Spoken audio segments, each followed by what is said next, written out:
Welcome back to the podcast. We are here with Joe Valley from EXITpreneur.io, and Joe has bought and sold a half dozen of his own companies. His company is called Quiet Light Brokerage. They are one of the leading online-focused M&A advisory firms in the world. And Joe has written a best-selling book called The EXITpreneur's Playbook, and that will help online business owners just like you specifically get maximum value and the best deal structure when you seek your own incredible exit. So, Joe, glad to be talking to you. Good to be here. Thanks for having me, Robert. Super excited to have you here. And like seconds before we hit the record button, you were talking about how this past year or this past 2 years has just been crazy as far as bigger companies buying up smaller companies. And even as you were talking about that, I was even thinking about how the last couple of years, things have just been so upended, and many people may be rethinking their life purpose, or they say, I want to sell off this business and have a pile of money and go do something more fun or have a fresh start or whatever it is. So now is a time of change in so many different ways. So I'm excited to dive in and talk to you about all this. So can you tell me about yourself and tell me about just what has been your focus, your passion the last year or so? Sure. Well, the last year or so has been a focus on, well, actually there's two Joe Valleys, right? So one of me is the author writing the book, The EXITpreneur's Playbook, and get it launched in June of 2021. The other is the co-owner of a online M&A firm called Quiet Light Brokerage, as mentioned, where we'll close about $250 million of transactions in 2021. So two of me doing two different things. When I wrote the book, Robert, the last thing I wanted to do was create a second job for myself. Yet I've done a bit of that. But it had to be written, in my view, because there's so much misinformation out there about how to put a value on an online business, how to negotiate with sellers or buyers, how to negotiate with aggregators who are buying up FBA businesses, what brings value, what plummets value, all of those different things. The information is out there in bits and pieces. And I personally have talked to about 8,000 entrepreneurs over the last decade through my role here at Quiet Light. But there's more than 8,000 entrepreneurs in the world that focus on online businesses. Most entrepreneurs don't want to have that first conversation with an advisor. And they wait until it's too late, and then they get emotionally burnt out and toast. They need to sell their business, and then they have that call. And when they wait that long, they lose tens of thousands, if not hundreds of thousands of dollars. So I had to write the book to help them. I had to write the book because I kept repeating the same thing over and over again. I thought, well, why don't I just put this in writing in one place that they can use as a resource to get back to? But it's been an interesting world. At Quiet Light, year to date, we've had an average of 4.5 offers on every single listing. 4.5 offers on every single listing. Over 62% have gone at or over asking price. And this is not totally abnormal, right? We've seen multiple offers on listings in years past, but nothing like 2021. More people are fully aware that they can sell an online business than ever before. We've been at this for 14 years, but we haven't gotten the news that the private equity firms have that have made national news, Wall Street Journal, that makes people really aware. Oh my goodness, there's really people out there that will buy my SaaS, my content, my FBA business. And the entrepreneurs are really fully becoming aware of that. And my job at this point is to make sure that they understand how to properly do a valuation of their company, not to miss an add back, if you will. I don't want to get too far into the weeds there, but people lose a ton of dough when they don't do their homework and get trained up for it. And that's what the book's all about, helping them get trained up so they make sure they get the real value of the business. And this is sort of like the same advice. It's similar to advice you hear from like accountants and people like that, right? They say like, well, talk to me early, talk to me when things are still good or when you're still on the way up. That way we can get things in place or start to think about things or have this structure or just like make some moves. So that way later on we can catch the ball and you're not playing catch up and you're not trying to, clean up some sort of mess in order to get rid of this business that you wish you had gotten rid of years ago. And so that's good to think about right off the bat. And just to kind of give us an idea of what this process is. This really excites me, this idea of starting up an Amazon FBA business and going through the trouble of creating a product line and some listings and getting some sales and some websites, web properties, making a list, having all these things in place, and then saying, okay, now this is a solid, consistent moneymaker. It has virtual assistants, employees, ad budget. Now this is all in a box, a package ready to go, and then you sell it and get all these basically years in advance of what the business would have generated you, and then you cash out, and then you can go and create a new business. That sounds like really like a very accelerated way of going about it versus just having a business that gets more and more complicated as life goes on. So can you walk us through one of these stories of one of these FBA businesses that you helped build and sell, and maybe drop in what did they do right? What did they do incorrectly? Because stories are always the most fun, right, Joe? Yeah, a couple of them. Let's start with Jeremy. Jeremy was employed as an engineer, making about $100,000 a year. His wife was a teacher, school teacher, making, unfortunately next to nothing, as you know, from Vermont. And he called me about 12 months in, and he had a 12-month-old FBA business. So the fact that he called me 12 months in to learn about the process because he wanted to exit his business someday makes Jeremy very smart. There's no fees for this. It's just a service that we provide, helping entrepreneurs understand the value of their business. So he's thinking ahead, going, look, I know I want to sell this because I know that more than 50% of all the money I'll ever make from owning this, in this case, FBA business, will come the day I sell. I want to figure out how to maximize that value. So we talked 12 months in, and really the minimum age to get a fair value for your business is 24 months. Anything younger than that, buyers are going to discount it because the younger the age, the smaller the business, the higher the risk, the lower the multiple. So during the 24-month period, I'm going to just do the math for you real quick to make it interesting. Jeremy took nothing out of the business. First, they bought inventory with a credit card. Then they used a HELOC. And it was growing so quickly that all of the cash flow from the business went right back into buying more inventory. And he quit his day job, and they lived off their wife's teacher salary for a couple of years. He kept, at the end of the day, a $600 camera that he bought for the business because he took his own photos. Well, we sold the business for $1 million. And if that's not an interesting enough number for you folks, just add a zero. If it's too big, you don't think you're going to get there, subtract a zero. But his business sold for about $1 million. He didn't make anything except that $600 for the camera in that 24-month period. So he quit a job making $100,000 a year. He didn't quit, though, until he got the FBA business up and running. So he hustled on the side, saw that if he put more energy into it, he could grow it. And then he quit his day job because he was miserable, put his full focus into this.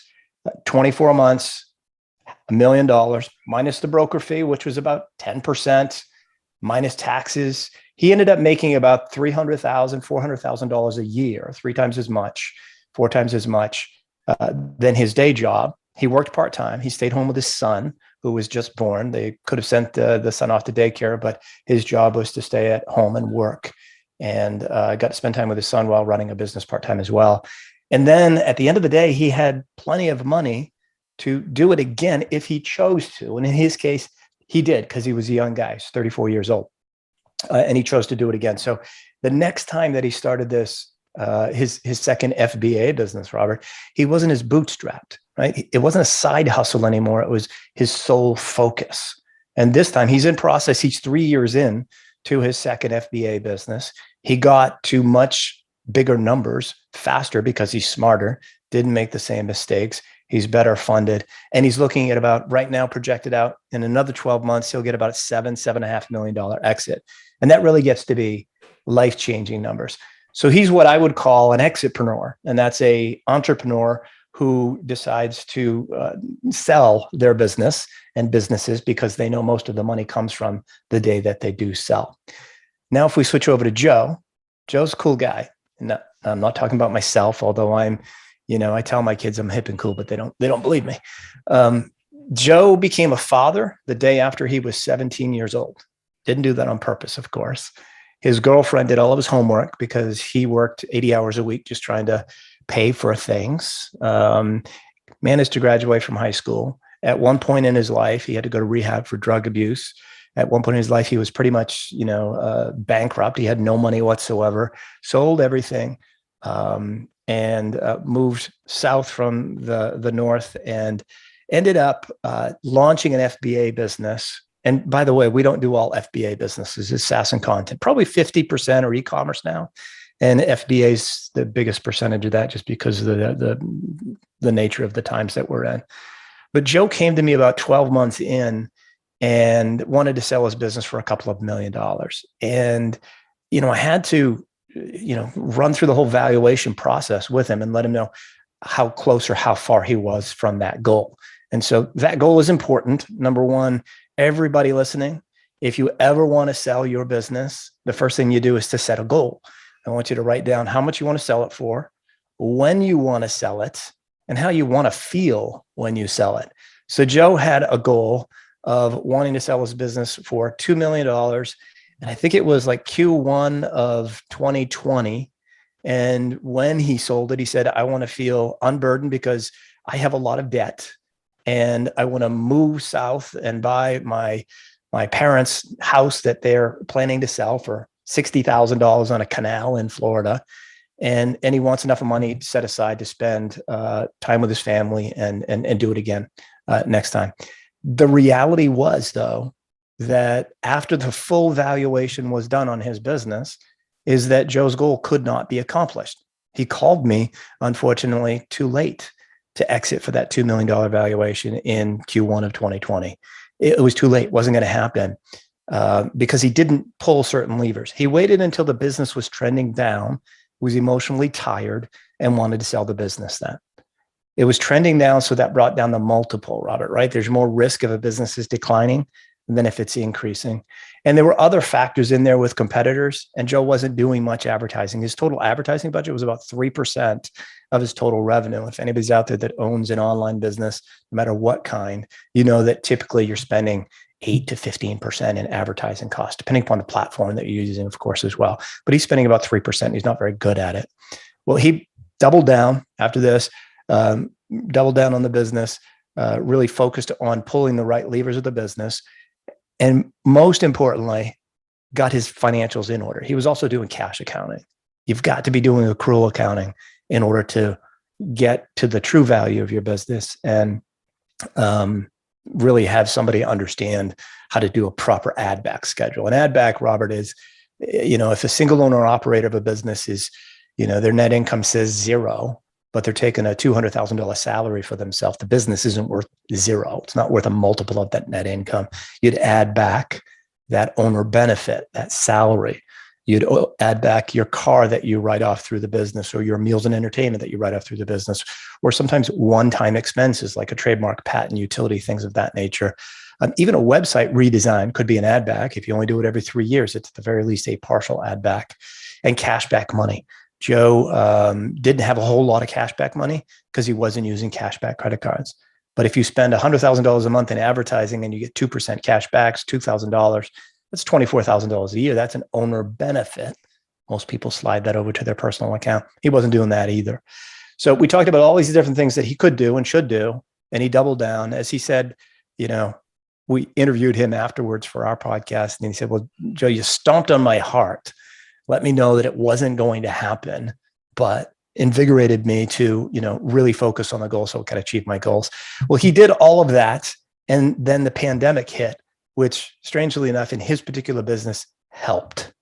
And his revenue climbed because of the pandemic, but it also climbed because he got his financials in good order.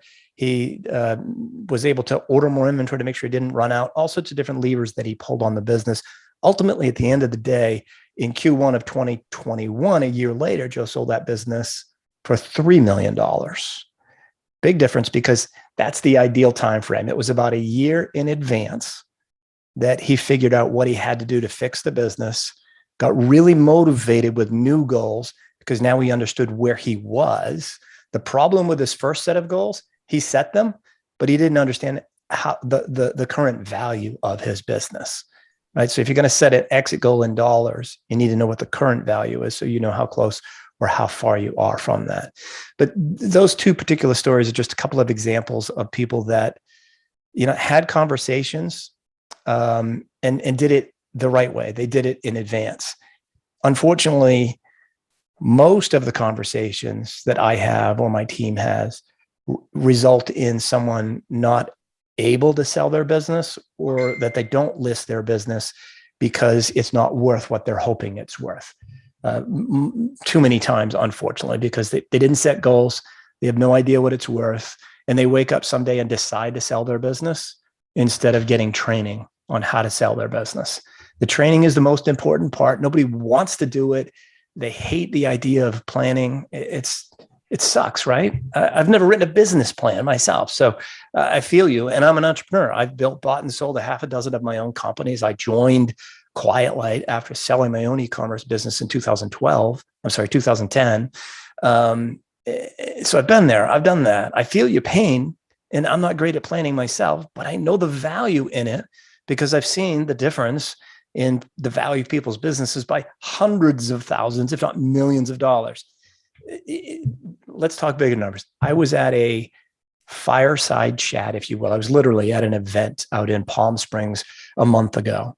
And that evening, I was sitting around the fire by the fire pit with this guy named Kevin. Kevin runs a business that it's worth 10 times sellers' discretionary earnings.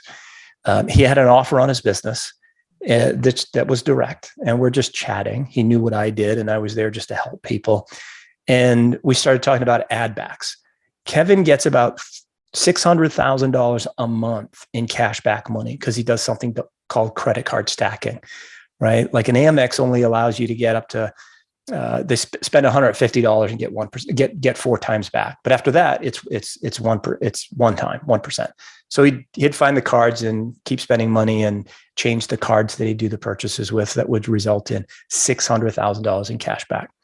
It doesn't show up on his P&L because his bookkeeper isn't doing it that way. It just goes to his personal account, which 70% of the people do it that way. It's fine. The IRS hasn't figured out how to tax this anyway. It's a discount off of advertising and purchases. But 600,000, that's $9 million, I think, right? $9 million a year in revenue. 600,000, $6 million, $9 million, close to that. Robert's trying to do the math in his head as well, folks. It's an awful lot of money times 10. And so that fireside chat resulted in him going, what? Cashback money is an ad back? I need to pull that over into the ad back schedule of my P&L. I'm going to boost, I'm sorry, you know what the math is? $50,000 in monthly at cashback money. That's what it was, because it ended up in $600,000 in cashback on an annual basis. Times 10, it added $6 million to the list price of his business. He got lucky because we just happened to be at the same place at the right time, and it added $6 million to the list price of his business. But that's how important it is to get some training, don't be afraid to have a conversation with somebody who knows what the hell they're talking about when it comes to this stuff. And it doesn't have to be me. In fact, it's not going to be me because I don't sell businesses anymore. Somebody on the team would be, but you got to have those conversations. And if you don't like anyone at Quiet Light, buy the book. It gives you all that detail. If you don't like me, if you don't like anyone at Quiet Light, go to Website Closers, go to FE International, go to Empire Flippers, go somewhere and get the training so that you get the maximum value for your business, because it's probably your most valuable asset. Robert, I'm just flapping my jaw talking too much here because I get passionate about this stuff. Shut me up for a minute, will you? Well, it's good because, I mean, what's the point of me talking? You're the expert. You're here on giving us this kind of info dumping, but it's helpful to hear it in kind of the story first format you mentioned there, because if you started with like the accounting principles and these business things you had to do, like who wants that, right? But it's more fun to say, okay, here is this person and they started here and they kind of went on this trajectory and here are the little things that they did right. And so what I'm getting as far as some of these important takeaways from this is, first, I'm hearing what really stuck with me is the whole sell the business when it's on the way up, not when you're tired of it. And it seems like this is all revolving around like thinking ahead of time, at least a year or two, and not being so impulsive and being like, well, the business probably could grow larger before I got out of it, but I'm making these moves. I'm having the strategy. And another thing that's sticking with me a lot is we've all gone through the stage when we're super young and we don't realize that we're a person and our business is a person. And we've all gone through that kind of stage where we said like, okay, my business needs its own assets, its own bank accounts, things like that. But then it took me even a few more years after that, maybe into like my late 20s, when I heard even this concept of don't take a salary if you can help it. Or keep these two things separate. That way you can keep the money in the business. And you hear that a lot with these FBA businesses, especially, right? When they have to like re-cash flow into all this inventory and things like that. And so this is cool to hear about and to think about. I think everyone, like you said, everyone needs to at least have some of this information early, because there's that temptation of taking the money now and stealing from your future. And if you're not careful, falling back into just another job, right? You mentioned some of these case studies where they started off at this job that they didn't like. And you say, I want to become a business owner and I want to be the CEO and set up all these things. But now you've created a second job. But it seems like if you treat it as in a completely different outside the box way, like how you had that friend that kind of did the credit card churning and they do the ad backs and things like that. If you're kind of smarter with the accounting, then you're not creating a new job for yourself. You're kind of building this own entity that you're not really taking much from. You're just adding in and kind of inflating the balloon until you find the right buyer, and then you cash out all that money, and the end result ends up being many, many times more from that one single payday, as opposed to taking it in little itty bitty bits and just kind of struggling along and taking and kind of having a second job there. And so this is all cool to think about. And I don't want to keep you for too long because we're already almost at the half hour mark. And so you said that there's Quiet Light Brokerage and there's the EXITpreneur book. And I want to make sure that we plug that in a couple of minutes at the very end. But as we wrap up, wind down, is there anything near the end here that you want to make sure that we mention? Because like we're pressed for time, and I love these stories and I love these little nuggets that you put in there. But is there anything that you say, this is must-have information if someone was listening to this whole concept about buying and selling a business, but we want to make sure to keep like this 2 or 3 minute little soundbite where if they heard nothing else, they got this very important lasting piece of advice. Is there anything that comes to mind, Joe, is about like information we just can't leave out here today? Well, look, the business that they're running is very likely their most valuable asset. So why in the world would you go it alone? I know that sounds self-serving because I run an M&A firm that specializes in this. But at the same time, I've written the book to help you understand the value of your business. So take that first. And as a thank you, Robert, for having me on the podcast, I'm going to give you a link that will allow any of your listeners to get the book at no charge, Kindle or paperback. They can get the book. I've said 100 times over since I launched the book, I don't need to make any money off the book. I wrote it to help people understand the value of what they have. So grab that link, go ahead and get the book. We'll get it shipped off to you if you want to learn that way. Most important is to understand, again, your business is likely your most valuable asset. You ought to pay attention to it. It's not top line revenue. You're going to get an awful lot more by planning your exit well and maximizing the value when you exit. Think about it. The best corporations that we know, whether it's a publicly traded company or a Lego, which is still privately held but does billions of dollars in revenue, they would never sell their business on their own. They're really savvy and really smart, and they got a big team to help them. They still wouldn't go it alone. So I think the idea of hearing from an FBA aggregator and working with them directly, as opposed to getting help and creating competition and presenting your business to 50 of them to drive the price up and get a better value, makes a heck of a lot more sense. And what also makes a heck of a lot more sense, like you're mentioning this concept of like kind of putting in the work now, putting in the hours now, and maybe even just doing more than you have to now in order to get the result that you want. And you had mentioned at the beginning here about how there's two Joe Valleys, right? There's the person doing the work and the person doing the publicity. And that really appeals to me because sometimes when you hear about this idea of businesses being sold in like a theoretical sense, they almost present it like winning the lottery. Like I had this idea, no one else had of it, and I made this app, and I found just the right buyer at just the right time. And what excites me more is like more of like the serial EXITpreneur concept, like you're mentioning here, of put in the hard work now and do like the 80-hour weeks, or do like the 2 jobs, or the day job plus the business, or whatever it has to be, and get it to this position where you can sell it. And then you repeat the process, and then think back to all the things that you wish you'd